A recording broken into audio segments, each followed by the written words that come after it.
الحمد للہ رب العالمین والصلاة والسلام علی سید المرسلین اما بعد فاعوذ باللہ من الشیطان الرجیم بسم اللہ الرحمن الرحیم۔ محرم کے فضائل۔ دعائے عطار: یا اللہ پاک، جو کوئی 17 صفحات کا رسالہ محرم کے فضائل پڑھ یا سن لے، اس کی کربلا والوں کے طفیل، آفتوں اور بلاؤں سے حفاظت فرما۔ آمین بجاہ النبی الامین صلی اللہ تعالی علیہ وآلہ وسلم۔ درود شریف کی فضیلت۔ اللہ کریم کے آخری نبی صلی اللہ علیہ وآلہ وسلم نے فرمایا: اے لوگو، بے شک بروز قیامت اس کی دہشتوں یعنی ٹیررز اور حساب کتاب یعنی اکاؤنٹیبلٹی سے جلد نجات پانے والا شخص وہ ہوگا جس نے تم میں سے مجھ پر دنیا میں بکثرت درود شریف پڑھے ہوں گے۔ اف وہ رہے سنگ لاخ، آہ یہ پا شاخ شاخ، اے میرے مشکل کشا تم پہ کروڑوں درود، صلو علی الحبیب صلی اللہ علی محمد۔ عاشوراء یعنی 10 محرم الحرام کے روز ملک کے رے میں قاضی کے پاس ایک فقیر یعنی پور آ کر عرض گزار ہوا: میں ایک بہت غریب اور عیالدار آدمی ہوں، آپ کو یوم عاشوراء کا واسطہ میرے لیے 10 کلو آٹا، 5 کلو گوشت اور 2 درہم کا انتظام فرما دیجیے۔ قاضی یعنی جج نے ظہر کے بعد آنے کا کہا۔ جب فقیر وقت مقررہ پر آیا تو عصر میں بلایا۔ وہ عصر کے بعد پہنچا، پھر بھی کچھ نہ دیا، خالی ہاتھ ہی بھیج دیا۔ فقیر کا دل ٹوٹ گیا۔ وہ رنجیدہ ایک غیر مسلم کے پاس پہنچا اور اس سے کہا: آج کے مقدس دن کے صدقے مجھے کچھ دے دو۔ اس نے پوچھا: آج کون سا دن ہے؟ تو فقیر نے عاشوراء کے کچھ فضائل بیان کیے، جسے سن کر اس نے کہا: آپ نے بہت ہی عظمت والے دن کا واسطہ دیا، اپنی ضرورت بیان کیجیے۔ فقیر نے اس سے بھی وہی ضرورت بیان کر دی۔ اس آدمی نے 10 بوری گندم، 100 کلو گوشت اور 20 درہم پیش کرتے ہوئے کہا: یہ آپ کے اہل و عیال کے لیے زندگی بھر ہر ماہ اس دن کی فضیلت و عظمت کے واسطے مقرر ہے۔ رات کو قاضی صاحب نے خواب دیکھا، کوئی کہہ رہا ہے: نظر اٹھا کر دیکھ۔ جب نظر اٹھائی تو 2 عالی شان محل پلیسز نظر آئے، ایک چاندی اور سونے کی اینٹوں یعنی برکس کا اور دوسرا سرخ یاقوت کا تھا۔ قاضی نے پوچھا: یہ دونوں محل کس کے ہیں؟ جواب ملا: اگر تم سائل کی ضرورت پوری کر دیتے تو یہ تمہیں ملتے، مگر چونکہ تم نے اسے خالی ہاتھ لوٹا دیا تھا، اس لیے اب یہ دونوں محل فلاں غیر مسلم کے لیے ہیں۔ قاضی صاحب بیدار ہوئے تو بہت پریشان تھے۔ صبح ہوئی تو غیر مسلم کے پاس گئے اور اس سے پوچھا: کل تم نے کون سی نیکی کی ہے؟ اس نے پوچھا: آپ کو کیسے علم ہوا؟ قاضی صاحب نے اپنا خواب سنایا اور پیشکش کی کہ مجھ سے 1,00,000 درہم لے لو اور کل کی نیکی مجھے بیچ دو۔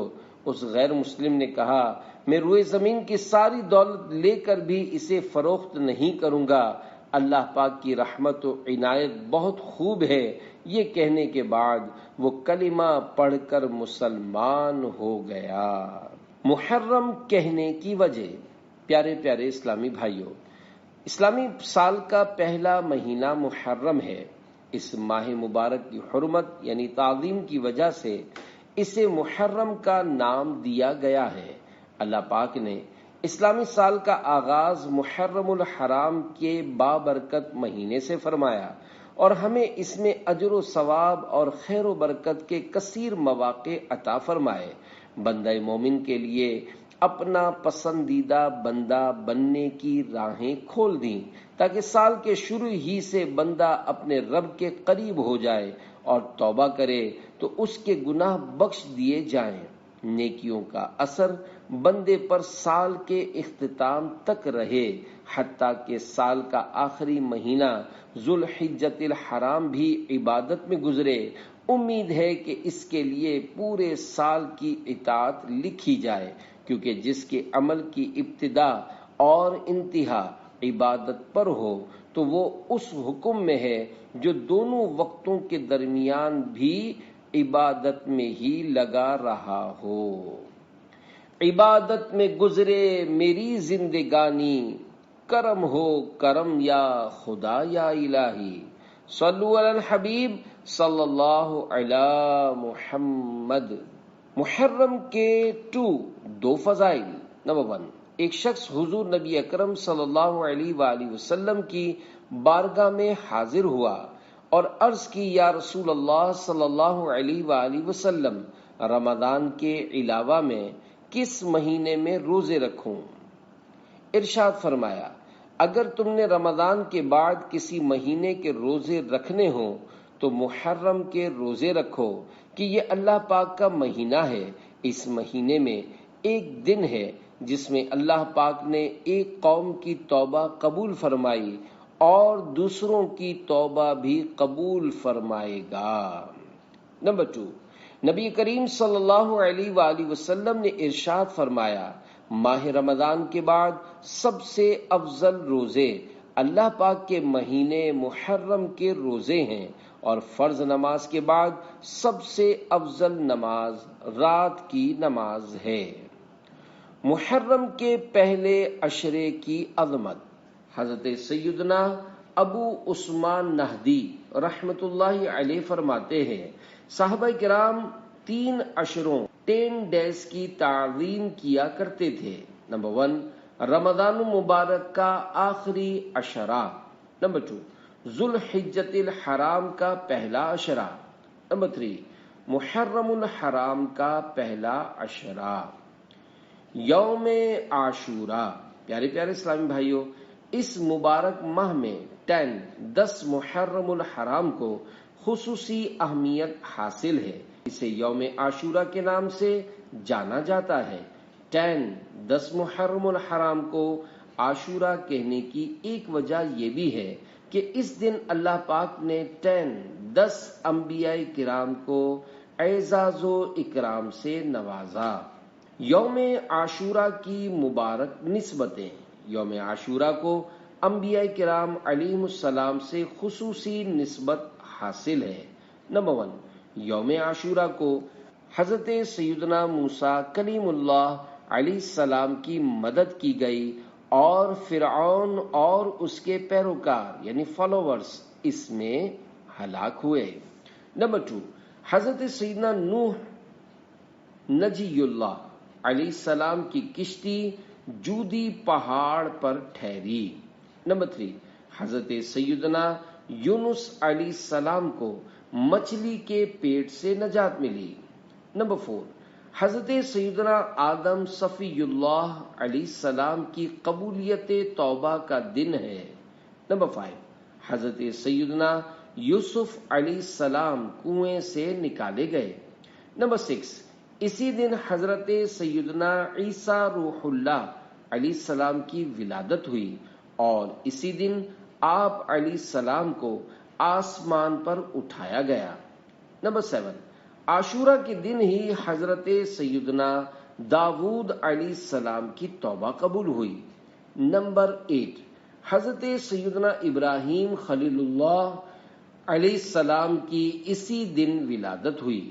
نمبر 9، حضرت سیدنا یعقوب علیہ السلام کی بینائی کی کمزوری اسی دن دور ہوئی۔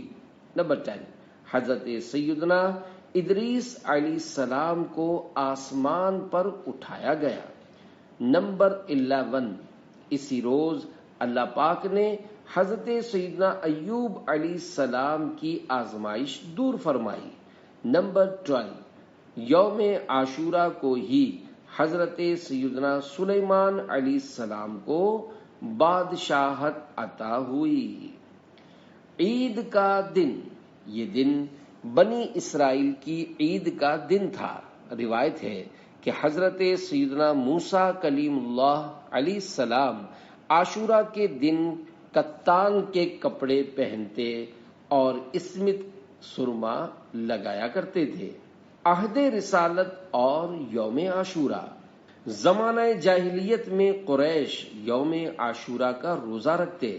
نبی کریم صلی اللہ علیہ وآلہ وسلم بھی اسی دن کا روزہ رکھتے تھے اور اسی دن کعبۃ اللہ شریف کا غلاف تبدیل کیا جاتا۔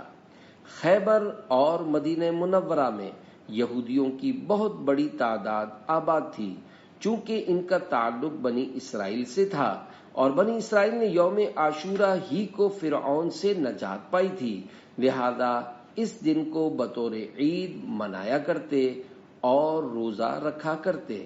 جب نبی اکرم صلی اللہ علیہ وآلہ وسلم مدینہ پاک تشریف لائے تو آپ نے دیکھا کہ یہودی بھی عاشورہ کے دن روزہ رکھتے ہیں۔ آپ صلی اللہ علیہ وآلہ وسلم نے پوچھا، آج کے دن روزہ کیوں رکھتے ہیں؟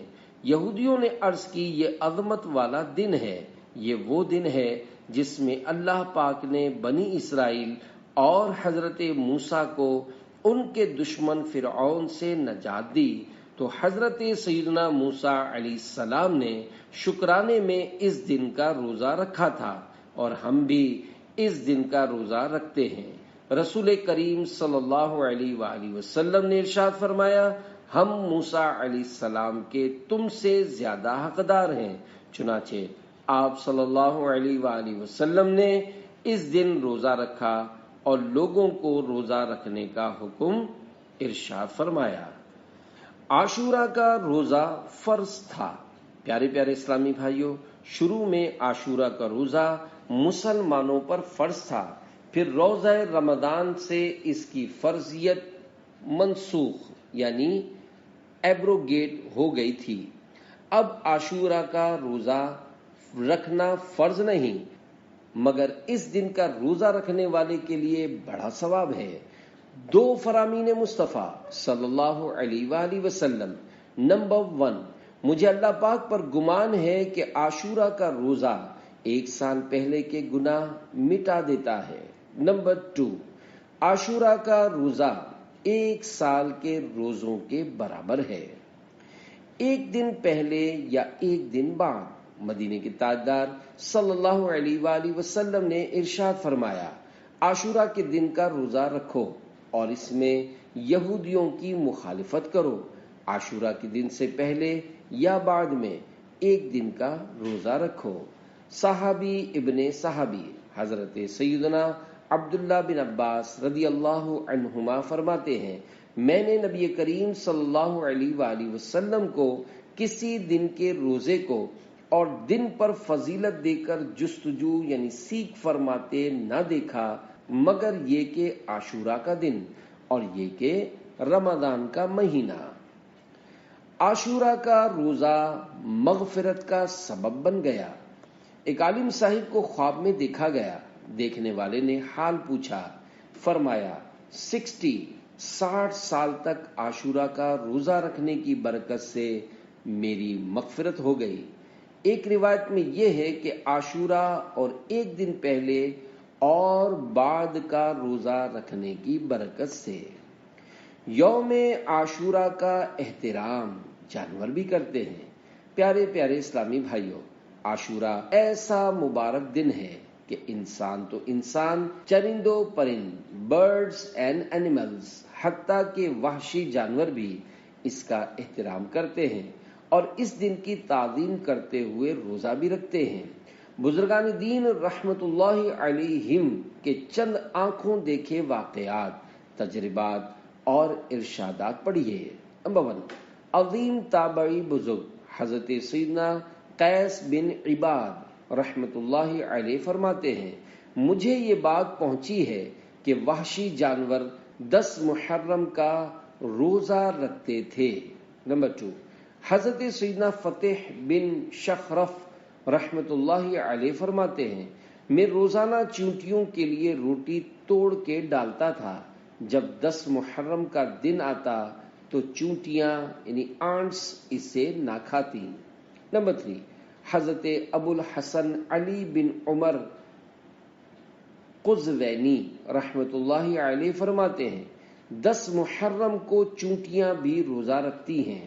نمبر 4، عباسی خلیفہ القادر باللہ کے ساتھ بھی یہی معاملہ پیش آیا تو اسے بہت حیرت ہوئی۔ اس نے حضرت سیدنا ابو الحسن قزوینی رحمت اللہ علیہ سے اس بارے میں پوچھا تو انہوں نے فرمایا 10 محرم کے دن چونٹیاں روزہ رکھتی ہیں۔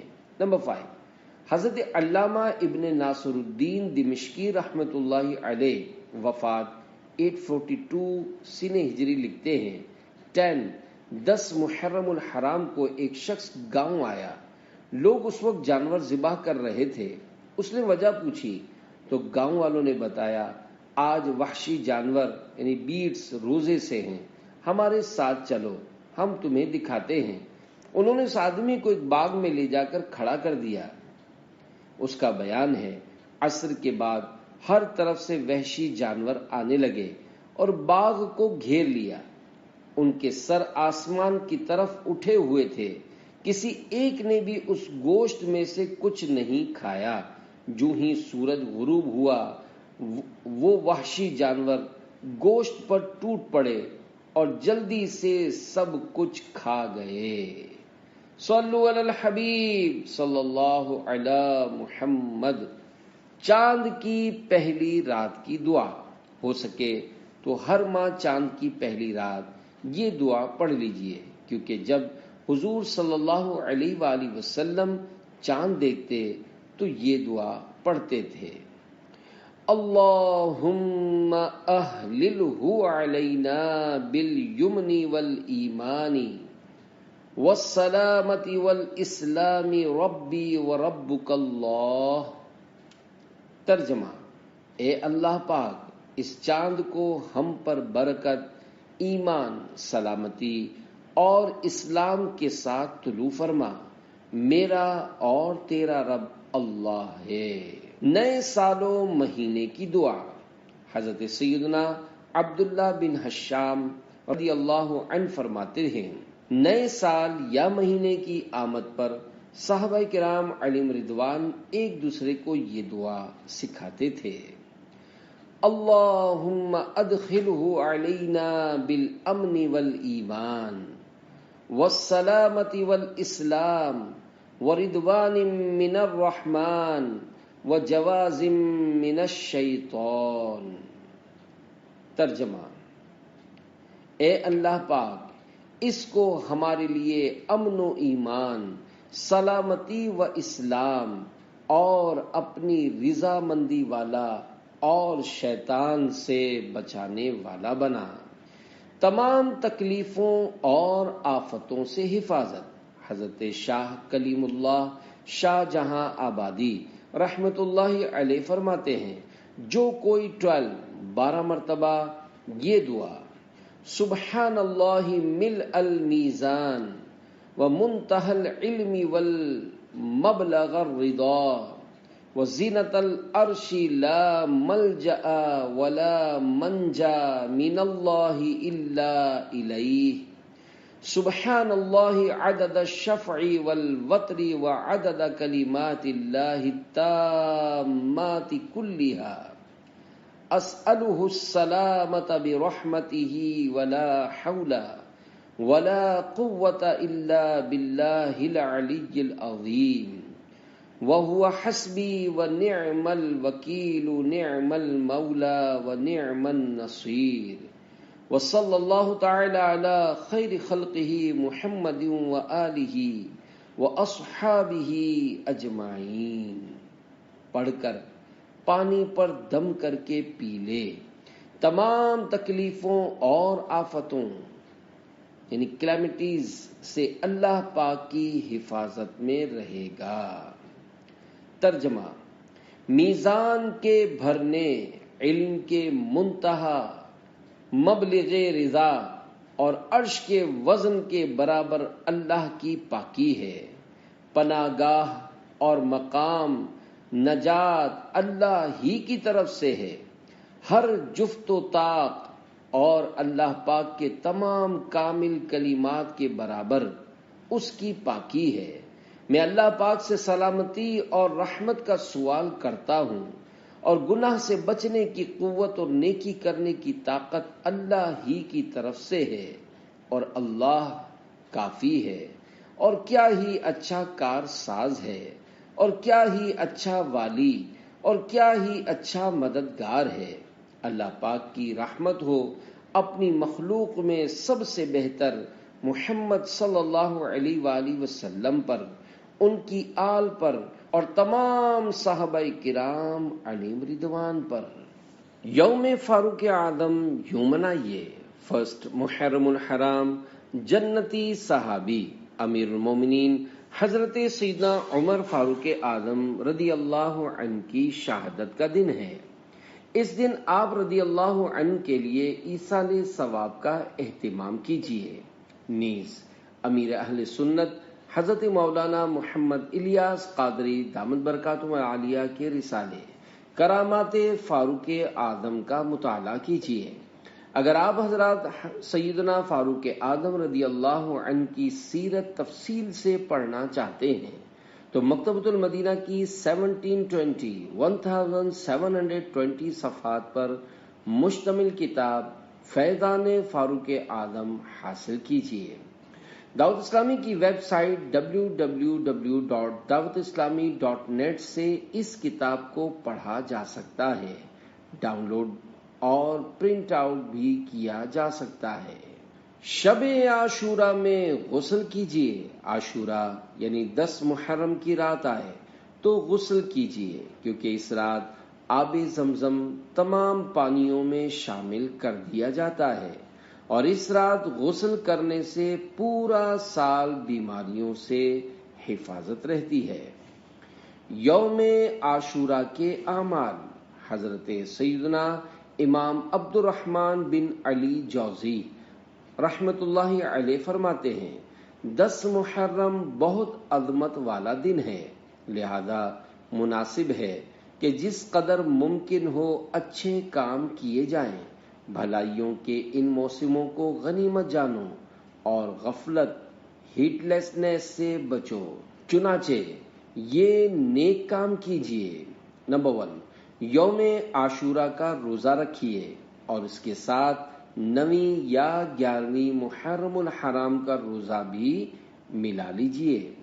نمبر 2، حضرت سیدنا علی المرتضی رضی اللہ عنہ کا فرمان ہے عاشورہ کے دن جو 1000 مرتبہ سورہ اخلاص پڑھے تو اس کی طرف رحمان یعنی اللہ پاک نظر فرمائے گا، اور جس کی طرف رحمان نظر فرمائے اسے کبھی عذاب نہیں دے گا. نمبر 3، یوم عاشورہ ہی کو حضرت سیدنا آدم علیہ السلام کی توبہ قبول ہوئی، لہذا اس دن توبہ و استغفار کیجیے اور بارگاہ الہی سے توبہ پر قائم رہنے کی دعا مانگیے. نمبر 4، یوم عاشورہ کو بالخصوص اسمد سرما لگائیے، اس کی برکت سے آنکھیں نہیں دکھیں گی. فرمان مصطفیٰ صلی اللہ علیہ وآلہ وسلم، جو شخص یوم عاشورہ اسمد سرما آنکھوں میں لگائے تو اس کی آنکھیں کبھی بھی نہ دکھیں گی. نمبر 5، زیارت قبور کیجیے. نمبر 6، ہو سکے تو خوف خدا سے آنسو بہائیے. اگلے پچھلے تمام گناہوں کی بخشش. مکی مدنی آقا صلی اللہ علیہ وآلہ وسلم ایک بار 10 محرم الحرام کو نماز جمعہ کی ادائیگی کے بعد مسجد نبوی میں ایک ستون کے قریب تشریف فرما ہو گئے. صحابی ابن صحابی حضرت سیدنا ابو بکر صدیق رضی اللہ عنہ بھی آپ صلی اللہ علیہ وآلہ وسلم کے برابر میں بیٹھے تھے. مؤذن رسول حضرت سیدنا بلال رضی اللہ عنہ نے اذان دینا شروع کی، اور جب انہوں نے اشہد ان محمد رسول اللہ کہا تو حضرت سیدنا ابو بکر صدیق رضی اللہ عنہ نے اپنے دونوں انگوٹھوں کے ناخنوں یعنی نیلز کو اپنی دونوں آنکھوں پر رکھا اور کہا قرۃ عینی بکا یا رسول اللہ، یعنی یا رسول اللہ آپ سے میری آنکھوں کی ٹھنڈک ہے۔ جب حضرت سیدنا بلال حبشی رضی اللہ عنہ اذان دے چکے تو آپ صلی اللہ علیہ وآلہ وسلم نے ارشاد فرمایا، اے ابو بکر، جو شخص ایسا کرے جیسا تم نے کیا، اللہ پاک اس کے اگلے پچھلے تمام گناہ بخش دے گا۔ حضرت ابو بکر صدیق کی اس ادا کو ادا کرتے ہوئے نہ صرف یوم عاشورہ کو بلکہ جب بھی نام محمد سنے تو انگوٹھے چومنے کی عادت بنائیے۔ رزق میں برکت کا بہترین نسخہ فرمان مصطفیٰ صلی اللہ علیہ وآلہ وسلم ہے۔ جو 10ویں محرم کو اپنے بچوں کے خرچ میں فراخی یعنی خوشحالی کرے گا تو اللہ پاک سارا سال اس کو فراخی یعنی ایفلوئنس دے گا۔ حضرت سیدنا سفیان رحمت اللہ علیہ فرماتے ہیں، ہم نے اس حدیث کا تجربہ کیا تو ایسے ہی پایا۔ حکیم الامت مفتی احمد یار خان نعیمی رحمت اللہ علیہ اس حدیث پاک کے تحت فرماتے ہیں، محرم کی 10ویں تاریخ کو اپنے بال بچوں، نوکر خادموں، فقراء مساکین کے لیے مختلف قسم کے کھانے تیار کرے تو انشاءاللہ سال بھر تک ان کھانوں میں برکت ہوگی۔ مسلمان عاشورہ کے دن حلیم یعنی کھچڑا پکاتے ہیں، اس کا ماخذ یہ حدیث ہے، کیونکہ حلیم یعنی کھچڑے میں ہر کھانا ہوتا ہے، گندم، گوشت اور دانے چاول وغیرہ، تو انشاءاللہ حلیم پکانے والے کے گھر ان تمام کھانوں میں برکت ہوگی۔ مزید فرماتے ہیں، خیال رہے کہ عاشورہ کے دن خود روزہ رکھو اور بچوں کو، فقراء کو خوب کھلاؤ پلاؤ، لہذا یہ حدیث عاشورہ کے روزے کے خلاف نہیں۔ یوم عاشورہ اور واقعہ کربلا۔ اے عاشقان صحابہ و اہل بیت، ماہ محرم الحرام ہر سال ہمیں شہدائے کربلا اور بالخصوص نواسۂ رسول سید الشہداء امام علی مقام حضرت سیدنا امام حسین رضی اللہ عنہ کی یاد دلاتا ہے، کیونکہ 10 محرم الحرام 61 ہجری کو تاریخ اسلام میں حق و باطل، رائٹ اینڈ رانگ کے درمیان ایک عظیم معرکہ یعنی بیٹل پیش آیا، جسے واقعہ کربلا کے نام سے یاد کیا جاتا ہے۔ اس میں شہدائے کربلا رضی اللہ عنہم کے استقامت بھرے انداز نے تمام اہل حق و باطل کے سامنے ڈٹ جانے اور ضرورت پڑنے پر دین اسلام کی خاطر جان کا نذرانہ پیش کرنے کا عظیم الشان سبق دیا۔ اگر حضرت سیدنا امام حسین رضی اللہ عنہ یزید کی بیعت یعنی پلیج الیگنس کرتے تو وہ تمام لشکر یعنی آرمی آپ کے قدموں میں ہوتا، آپ کا احترام کیا جاتا، خزانوں کے منہ کھول دیے جاتے اور دولت دنیا قدموں پر لٹا دی جاتی، مگر جس کا دل دنیا کی محبت سے خالی ہو بلکہ خود دنیا جس کے گھر کی خادمہ ہو، وہ اس دنیا کے رنگ و روپ پر کیا نظر ڈالے گا؟ حضرت سیدنا امام حسین رضی اللہ عنہ نے راحت دنیا کے منہ پر ٹھوکر مار دی اور راہ حق میں پہنچنے والی مصیبتوں کا خوش دلی سے استقبال کیا، اور اس قدر آزمائشوں کے باوجود یزید پلید جیسے فاسق معلن یعنی اعلانیہ گناہ کرنے والے شخص کی بیعت کا خیال بھی اپنے مبارک دل میں نہ آنے دیا، اپنا گھر لٹانا، اپنا خون بہانا منظور فرمایا، مگر اسلام کی عزت پر حرف نہیں آنے دیا۔ خدا کی قسم، میدان کربلا میں کربلا والوں کا اسلام کی خاطر اپنی جانوں کا نذرانہ پیش کرنا رہتی دنیا تک مسلمانوں کے لیے بہت بڑا سبق ہے۔ قتل حسین اصل میں مرگ یزید ہے، اسلام زندہ ہوتا ہے ہر کربلا کے بعد۔ کاش ہم بھی اہل بیت اطہار کی محبت و الفت کو دل میں بساتے ہوئے ان کی مبارک سیرت پر عمل کر کے دنیا و آخرت کو روشن بنائیں اور اللہ پاک کی رضا و خوشنودی حاصل کریں۔ گھر لٹانا جان دینا کوئی تجھ سے سیکھ جائے، جان عالم ہو فدا اے خاندان اہل بیت۔ دولت دیدار پائی پاک جانے بیچ کر، کربلا میں خوب ہی چمکی دکانیں اہل بیت۔ آئینہ قیامت۔ برادر اعلی حضرت مولانا حسن رضا خان رحمت اللہ علیہ نے واقعہ کربلا سے متعلق ایک کتاب بنام آئینہ قیامت تحریر فرمائی ہے۔ اس کتاب کے بارے میں اعلی حضرت امام احمد رضا خان رحمت اللہ علیہ فرماتے ہیں، مولانا شاہ عبد العزیز صاحب کی کتاب جو عربی میں ہے وہ یا حسن میاں مرحوم میرے بھائی کی کتاب آئینہ قیامت میں صحیح روایات ہیں، انہیں سننا چاہیے۔ باقی غلط روایات کے پڑھنے سے نہ پڑھنا اور نہ سننا بہت بہتر ہے۔ نیاز کس چیز پر دلوائیں؟ حضرت مفتی محمد امجد علی اعظمی رحمت اللہ علیہ فرماتے ہیں، ماہ محرم میں 10 دنوں تک خصوصاً 10ویں کو حضرت سیدنا امام حسین رضی اللہ عنہ و دیگر شہدائے کربلا کو ایصال ثواب کرتے ہیں۔ کوئی شربت پر فاتحہ دلاتا ہے، کوئی شیر برنج یعنی چاولوں کی کھیر پر، کوئی مٹھائی پر، کوئی روٹی گوشت پر، جس پر چاہو فاتحہ دلاؤ، جائز ہے۔ ان کو جس طرح ایصال ثواب کرو مندوب یعنی گڈ ایکٹ ہے۔ بعض جاہلوں میں مشہور ہے کہ محرم میں سوائے شہدائے کربلا کے دوسروں کی فاتحہ نہ دلائی جائے۔ ان کا یہ خیال غلط ہے۔ جس طرح دوسرے دنوں میں سب کی فاتحہ ہو سکتی ہے، ان دنوں میں بھی ہو سکتی ہے۔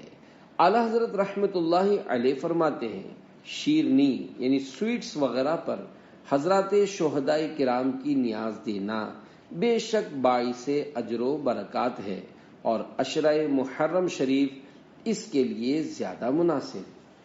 شاہ عبدالعزیز دہلوی رحمت اللہ علیہ کا معمول۔ حضرت شاہ عبدالعزیز محدث دہلوی رحمت اللہ علیہ کے گھر سال میں 2 محافل ہوا کرتی تھیں۔ نمبر 1 محفل میلاد، نمبر 2 محفل شہادت امام حسین رضی اللہ عنہ۔ اسی دوسری محفل کا ذکر کرتے ہوئے فرماتے ہیں، یہ محفل بروز عاشورہ یا اس سے ایک دن قبل ہوتی ہے۔ اس میں 400-500 آدمی بلکہ 1000 آدمی جمع ہوتے ہیں اور درود شریف پڑھتے ہیں۔ اس کے بعد جب فقیر آتا ہے تو لوگ بیٹھتے ہیں۔ حضرت سیدنا امام حسن و حسین کے حدیث شریف میں آنے والے فضائل بیان کیے جاتے ہیں، پھر ختم قرآن کریم کیا جاتا ہے اور 5 آیتیں پڑھ کر کھانے کی جو چیز موجود ہوتی ہے اس پر فاتحہ دی جاتی ہے۔ امیر اہل سنت کی اہل بیت سے محبت۔ پیارے پیارے اسلامی بھائیوں، امیر اہل سنت حضرت علامہ مولانا محمد الیاس عطار قادری رضوی دامت برکاتہم العالیہ عظیم عاشق صحابہ و اہل بیت ہیں، بلکہ آپ دامت برکاتہم العالیہ نے تو لاکھوں کروڑوں عاشقان صحابہ و اہل بیت بنا دیے ہیں۔ اس کی جیتی جاگتی تصویر آپ دامت برکاتہم العالیہ کی تصنیفات و ملفوظات ہیں۔ اہل بیت اطہار کی محبتوں اور ان کی سیرت پر مشتمل امیر اہل سنت کے ان رسائل کا مطالعہ کیجیے۔ کرامات امام حسین، کربلا کا خونی منظر، حسینی دولہا، کرامات شیر خدا، امام حسن کی 30 حکایات۔